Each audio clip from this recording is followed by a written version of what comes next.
Good morning students. अभी तक मैं आपको पोएट्री सेक्शन का 2 समरी बता चुका हूं। First, sweetest love I do not go, and second, my grandmother's house. आज मैं आपको बेसिक स्ट्रक्चर की जानकारी दे रहा हूं, जिसकी सहायता से आप आसानी से अंग्रेजी बोलना सीख जाएंगे। साथ ही आपके सिलेबस में 5 मार्क्स ट्रांसलेशन है, तो आप आसानी से अनुवाद बनाना भी सीख जाएंगे। तो चलिए चलते हैं और देखिए कैसे आप आसानी से with the help of structure आप आसानी से अंग्रेजी भी बोल सकते हैं। देखिए, जैसे मैं बोलूं मेरे पास एक कलम तो है, मेरे पास एक कलम तो है। देखिए,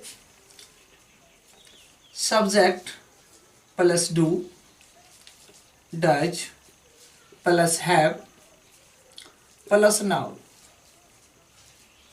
अब देखेंगे आई के साथ, बी के साथ, यू के साथ, दे के साथ आपको डू का प्रयोग करना है। ही, सी, इट और एनी नेम के साथ आपको डज का प्रयोग करना है।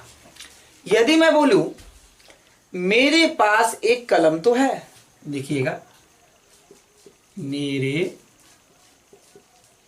पास एक कलम तो है। अब देखिए, मेरे का इंग्लिश क्या होगा? आई। अब देखिए, आई के साथ अब क्या लगाएंगे? डू। अब देखिए, डू और डज दोनों में से आपने एक चुन लिया। क्या चुना? डू चुना। अब देखिए, डू डज के बाद मैंने लिखा क्या है? हैव। तो आपको लिखना है हैव, और एक कलम का क्या होगा? ए पेन। अब यदि मैं बोलूं मेरे पास एक किताब तो है, तो I do have a book. देखिए, मेरे पास एक किताब तो है। तो देखिए, एकदम आसान है बनाना। आई के बाद आपको डू का प्रयोग करना है। I do have a book. यदि आप कहें मेरे पास एक पेंसिल तो है, I do have a pencil. मेरे पास एक घड़ी तो है, I do have a watch. तो आसानी से इस पे आप बना लेंगे। देखिए, इसका past form subject plus did plus have plus noun.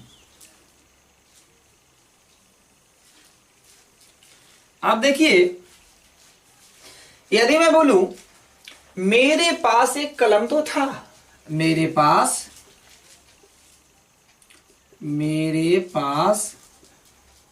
एक कलम तो था। अब देखिए, मेरे का इंग्लिश आई के साथ आपको लगाना है डिड। क्या लगाना है? डिड। इसमें तो सबके साथ आपको डिड का प्रयोग करना एकदम आसान है। अब देखिए, डिड के बाद आपको हैव का प्रयोग करना है, और एक कलम का ए पेन। मेरे पास एक किताब तो था, I did have a book. मेरे पास एक घड़ी तो था, I did have a watch. इस प्रकार आप आसानी से इस स्ट्रक्चर की सहायता से आप अंग्रेजी बोल भी सकते हैं और अनुवाद बनाना भी आसानी से सीख सकते हैं। तो कुछ सेंटेंस में दे रहा हूं, आप उसे ट्रांसलेट कीजिए। मेरे पास एक हार तो है। लिखिए, मेरे पास एक हार तो है। नंबर 2, मेरे पास एक कहानी की किताब तो है। नंबर 3, आपके पास बहुत सारे पैसे तो हैं। नंबर 4, रानी के पास एक कीमती घड़ी तो है। नंबर 5, राधा के पास एक नई कार तो है। नेक्स्ट लिखेंगे, नंबर 6, रोहन के पास एक उजली घड़ी तो है। नंबर 8, रोहन के पास एक कीमती खिलौना तो है। नेक्स्ट लिखेंगे नंबर 9, रोगी के पास दवा तो है। एंड नाउ लास्ट, मेरे पास एक कलम तो है। तो चलिए चलते हैं इसी को आप पास्ट में चेंज कर लेंगे, मैंने आपको प्रेजेंट पे दिया बनाने के लिए। चलते हैं हम नेक्स्ट स्ट्रक्चर पे। देखिए कैसे आप आसानी से अनुवाद बनाना सीखेंगे, एकदम आसान है और ये आपके 12th के सिलेबस के लिए जरूरी है, क्योंकि 5 मार्क्स आपका ट्रांसलेशन है सिलेबस, है ना, या नहीं तो पोएट और राइटर का नाम आप याद रखें, है ना। चलिए तो देखिए कैसे आप आसानी से बना लेंगे। देखेंगे subject plus is are am plus 2 plus V1 plus object. देखेंगे मैं जाने वाला हूं, मैं जाने वाला हूं, या मान लीजिए वह जाने वाली है। चलिए देखिएगा, ही के साथ, सी के साथ, इट के साथ और दुनिया के किसी नाम के साथ हम इज का प्रयोग करते हैं ना। यू के साथ, बी के साथ, दे के साथ हम आर का प्रयोग करते हैं और आई के साथ एम का प्रयोग करते हैं। जैसे मैं बोलूं वह जाने वाली है, वह जाने वाली है। देखिए कितना आसान है बनाना, वह जाने वाली है। अब उसकी इच्छा जाने का आप रोक नहीं सकते, है ना। देखिए वह का इंग्लिश क्या होगा, सी। सी के साथ आप क्या लगाएंगे, इज लगाएंगे, लगा दीजिए प्यार से इज। इज आर एम तीनों में से आपने इज चुन लिया, अब क्या ऐड करना है, टू, तो लगा दीजिए टू। C is to. जाने वाली है मतलब गो। वह हंसने वाली है, वह हंसने वाली है, सी इज टू लाफ। वह रोने वाली है, सी इज टू वीप। मैं आपको पढ़ाने वाला हूं, देखिए मैं आपको, इच्छा हो तब, है ना, मैं आपको पढ़ाने वाला हूं। अब देखिए मैं का इंग्लिश आई, आई के साथ लगेगा एम, एम के बाद आपको क्या लगाना है, टू, और पढ़ाना का टीच, किसे, आपको। एकदम आसान है। वह एक खत लिखने वाली है, देखिए वह एक खत लिखने वाली है। देखिए वह का इंग्लिश सी, सी के साथ लगाएंगे इज और इज के बाद लगाएंगे टू, सी इज टू। लिखना का राइट, क्या लिखना, एक खत, तो ए लेटर। कोई दिक्कत, कोई कष्ट आपको होना ही नहीं चाहिए, एकदम सिंपल है बनाना। तो चलते हैं हम इसके पास्ट फॉर्म पे। ओके, तो देखिए कैसे आप आसानी से इस स्ट्रक्चर की सहायता से इस तरह के सारे क्वेश्चन को आप सॉल्व कर पाएंगे। Okay, and with the help of structure you can speak English also. Okay, तो चलते हैं। देखिए subject plus was, were plus to plus V1 plus object. अब देखिए मैं बोलूं वह जाने वाली थी, आई के साथ, ही के साथ, सी के साथ, इट के साथ और दुनिया के किसी नाम के साथ आपको वाज का प्रयोग करना है। यू के साथ, दे के साथ, बी के साथ वेयर का प्रयोग करना है। यदि मैं बोलूं वह जाने वाली थी, वह जाने वाली थी। अब देखिएगा वह का इंग्लिश सी, सी के साथ आप लगाएंगे वाज, क्योंकि एकदम देखना है सी के साथ क्या लगाना, वाज। और वाज बेयर दोनों में से आपने चुना वाज, वाज के बाद लगाना है टू। जाना का इंग्लिश गो, वह हंसने वाली थी, सी वाज टू लाफ। वह रोने वाली थी, सी वाज टू वीप। कोई दिक्कत, कोई कष्ट आपको बनाने में एकदम आसान है ना। तो चलिए आगे चलते हैं, इसकी सहायता से आप आसानी से अनुवाद बनाना सीखेंगे। तो देखिए नेक्स्ट स्ट्रक्चर, देखिए सब्जेक्ट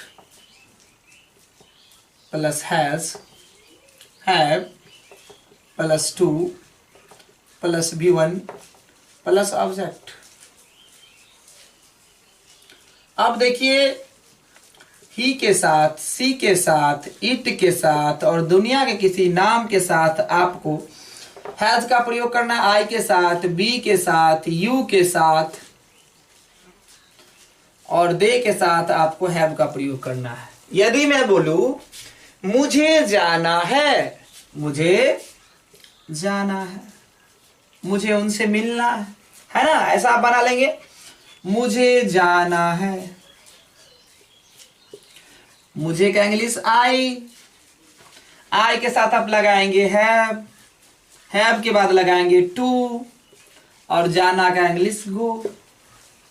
मुझे हंसना है, आई हैव टू लाफ। मुझे लिखना है, आई हैव टू राइट। मुझे पढ़ना है, आई हैव टू रीड। इस प्रकार आप बोल भी सकते हैं और बना भी सकते हैं, ट्रांसलेट भी कर सकते हैं, एकदम आसान है। देखेंगे इसके पास्ट फॉर्म, है ना, केवल आप छापते रहे। ओके, मैं इसे अरेंज कर रहा हूं। ओके, चलिए देखिए कितना आसान है।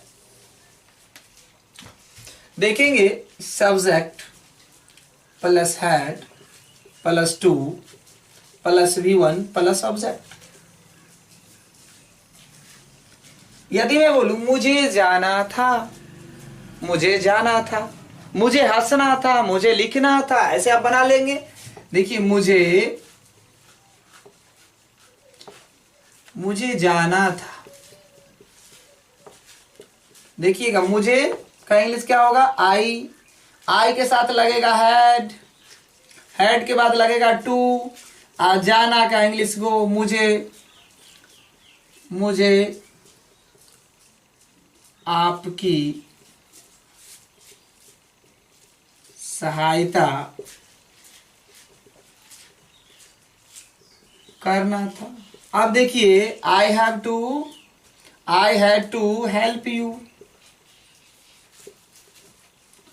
आप आसानी से बना लेंगे, है ना। मुझे फिल्म देखना था, I had to watch movie. मुझे उन्हें बुलाना था, I had to call him. इस तरह से आप आसानी से बना लेंगे। अब देखिए कुछ सेंटेंस ऐसा आ जाए जैसे वहां धूल ही धूल है ना, इसे कैसे बनाएंगे। देखिए चलते आगे और देखिए कैसे आपके लिए बनाना आसान है। देखेंगे there plus is plus nothing but plus noun और प्लस पैलेस। देखिए यदि आपकी कहने की इच्छा हो कि वहां धूल ही धूल है ना, वहां धूल ही धूल है। अब देखिए आपको कुछ नहीं करना प्यारे बच्चे, एकदम आसान है। आपको यहां से यहां तक देख के उतारने में कोई कष्ट होगा नहीं होगा, एकदम आसान। उतार दीजिए ना, यहां से यहां तक देयर इज नथिंग बट। अब देखिए क्या कर रहा है, नाउन। तो ये धूल डालना है, धूल का क्या होगा, इंग्लिश क्या होगा, डस्ट। कहां है, वहां, है ना, there is nothing but dust there. देखिए यहां पानी ही पानी है। यदि आप बोले यहां पानी ही पानी है तो देखेंगे हो जाएगा यहां पानी ही पानी है। इसका मतलब है यहां पानी ही पानी, इसके अलावा कुछ भी नहीं है ना। तो देखेंगे आपको कुछ नहीं करना, देयर इज नथिंग बट, यहां तक बस देख के उतारना है। और पानी का क्या होगा, वाटर। कहां, यहां तो है। जैसे मैं बोलूं वो समस्तीपुर में गंदगी ही गंदगी है। यदि मैं बोलूं, देखिए समस्तीपुर में गंदगी ही गंदगी है। अब देखिए क्या करना है, यहां तक आपको देख के उतारना है। देयर इज नथिंग बट, क्या है, डर्ट इन समस्तीपुर। इस प्रकार आप बना लेंगे आसानी से। ओके, इसका पास्ट फॉर्म का देखेंगे structure.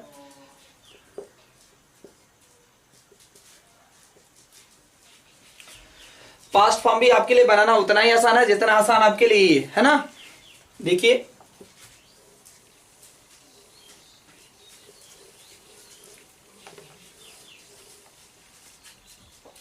Subject plus there plus was plus nothing but plus noun plus palace.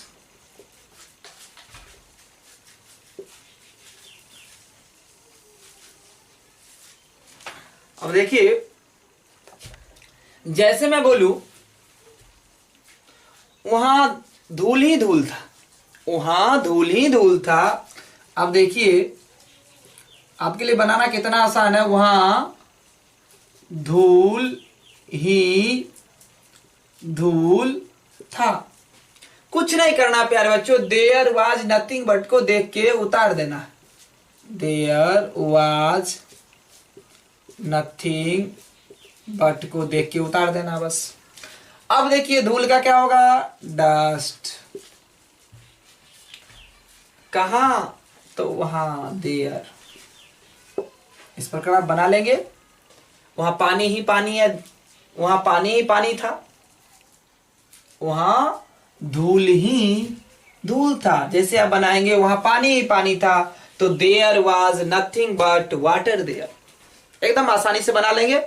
तो बच्चों आज के लिए इतना ही। So take care, goodbye, फिर मिलते हैं नेक्स्ट